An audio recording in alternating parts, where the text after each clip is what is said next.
And developing tonight, according to police, he was fooling around with a gun thinking it was unloaded. But when the Fort Carson soldier pulled the trigger Saturday night, he shot and killed a friend he was playing cards with. News 5's Andy Cohen joins us live with more on the criminal investigation into this accidental shooting and the charges the soldier is facing. Andy. Elizabeth, 21-year-old Isaac Clippert is being held in jail on $25,000 bond tonight for felony charges of manslaughter, assault with a deadly weapon, and misdemeanor prohibited use of a firearm. They were drinking beer and playing cards after a day of target shooting.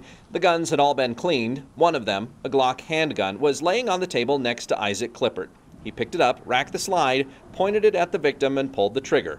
The gun was loaded, and the shot was fatal.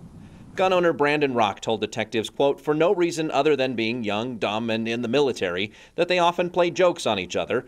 Rock went on to say that he believed Clippert was only fooling around and expected the gun to just click as if it were dry fired.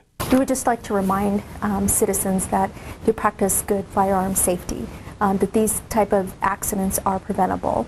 Clippert is a native of Yakima, Washington. The Army tells us he served for a year and 3 months. He waived his Miranda rights and admitted to investigators to the shooting. He said that he'd had 3 16-ounce beers to drink just prior to the event.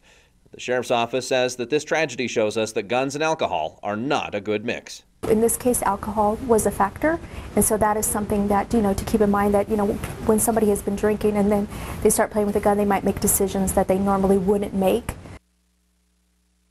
The name of the victim in this shooting is being withheld pending the notification of next of kin. Clippert will formally hear the charges against him at a court hearing tomorrow afternoon. Watching out for you, Andy Cohen, News 5. Andy.